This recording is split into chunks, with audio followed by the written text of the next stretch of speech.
Oh, Steve Martorano, show my Captain Martorano.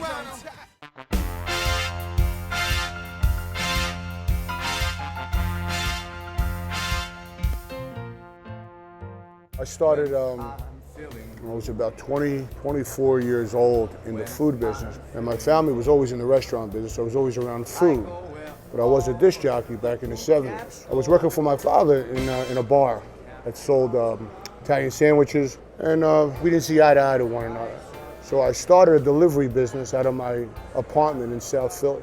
It's called Steve's Italian Kitchen. And I had Italian hoagies, chicken cutlet and broccoli rabe sandwiches, roast pork sandwich. And I used to make this food in my apartment while I would DJ at night. So during the day I would walk around, pass these flyers out in my neighborhood. No address, just a phone number. And that's how I started. And I came to Florida, went to Colorado Springs, looked around for about a couple of days, and there's a little place across the street. It's a little restaurant, it's 800 square feet, it's for sale. I looked in the window, I said, this is for me. Serving good Italian American food is comfort food. I'm only cooking how my mother and my grandmother cooked. And the whole menu is what I like. If you come to town.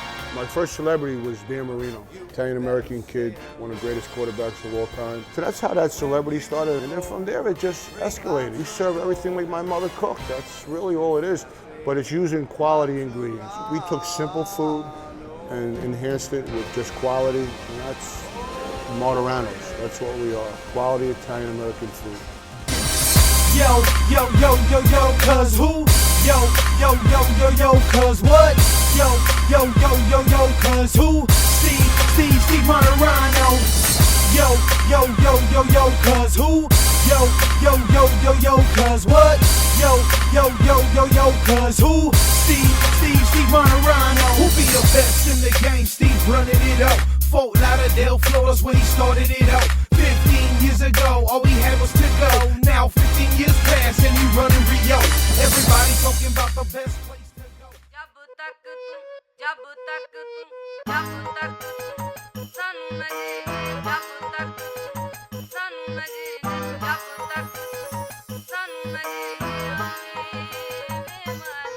Cafe Martorano, Steve Martorano, Cafe Martorano, Steve Martorano.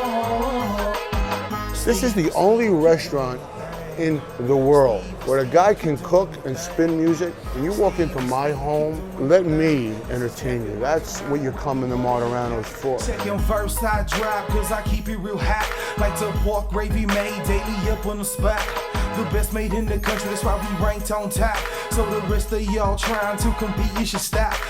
Now, if you really want to taste this, you gotta come to Martoranos. We're gonna make a macaroni dish called bucatini mastriciana. It's pancetta and onion, Parmesan tomatoes, and pecorino romano cheese. We're gonna take 4 cloves of garlic. I like to smash the garlic. You get all the oil from the garlic. You can see how it glistens really nice. This is how I cook. Take a saute pan. Remember this, hot pan, cold oil, food will never stick. 2.5 tablespoons of extra virgin olive oil. And you're gonna brown the garlic. Some people cook it really quick. You gotta take your time. You gotta get a nice tan to the garlic. You get that nice color, because if it's too dark, then it gets bitter. It's pancetta and onion. So we're gonna brown the pancetta first with the garlic. And don't rush it. Don't put it on a heavy heat.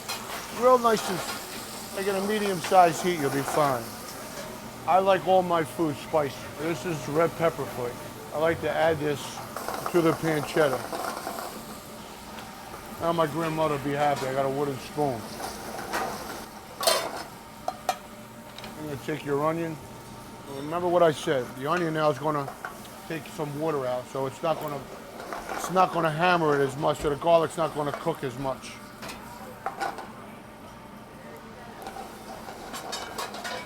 I don't put any salt in this dish because of the pancetta is salty itself.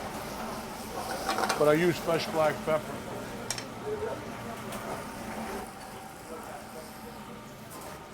That's a percitelli. Percitelli and spaghetti.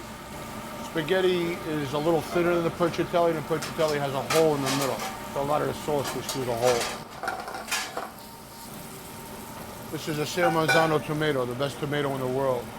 The best tomato in the world. We're going to use about a half a can.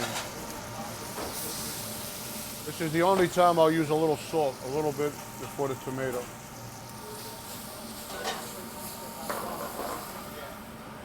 The only cheese to use on this is Pecorino Romano. It's a Sicilian cheese. It's a little salty too, that's why you gotta be careful with the salt. See, macaroni has to swim. A lot of people, they cook their macaroni in a little bit of water, like a pound of macaroni, it gets too starchy. It has to have enough water to move around. Now the package will say 12 minutes, I'll cook it for 10. I like it a little al dente, a little firmer.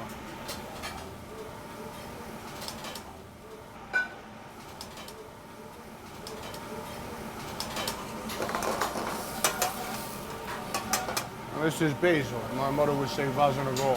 It's Italian for basil. It only takes about 6 minutes. Or you can go to the supermarket and buy my jarred Mastriciana sauce or the Cafe Martorano. There's your pasta water. Sometimes, if this gets too thick, or whatever sauce you're making, marinara sauce, or puttanesca sauce, arrabbiata sauce, if this starts to get too thick, you just can't use regular water. You want to use the water that has some starch in it from the macaroni, and that'll thin it out. And that dish is done. You ready? You always want to finish your pasta in your saute pan. You dry it up. You never want to have macaroni swimming in sauce. When you're done eating in the plate, should be a little bit of tomato sauce on this plate, that's it. Unless you're going to eat like a white clam sauce.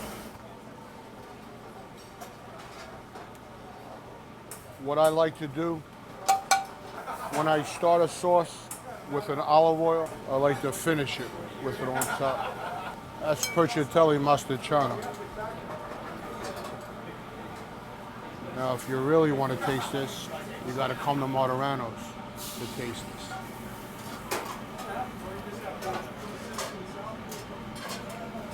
Bomb.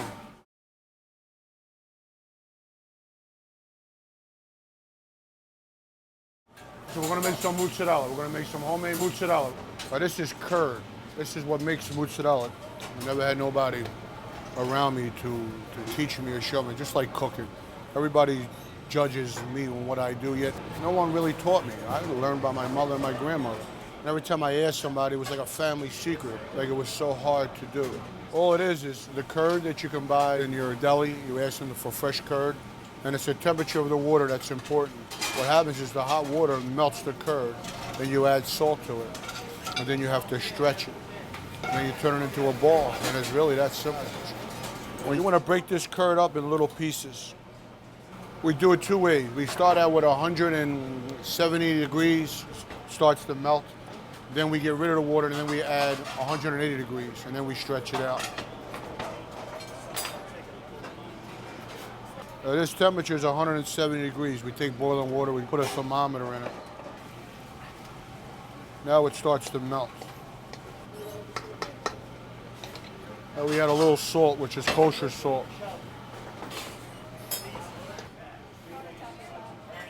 You'll see how it's starting to stay together. See how it's starting to stay? More water. As you can see, now it's starting to come in one piece. You start to see how smooth it's getting. See how she stretches out? This is how simple. I mean, all you did was what? Was have water. Now you start to stretch her. You got Hard Rock mozzarella. We should put that on the market, right? Hard Rock mozzarella. Thanks to Jim Allen. All you do now is put it into a bowl like you're making a pizza. Everybody says fresh mozzarella. Well, you're not going to get no fresher than this, cuz. That's beautiful to me.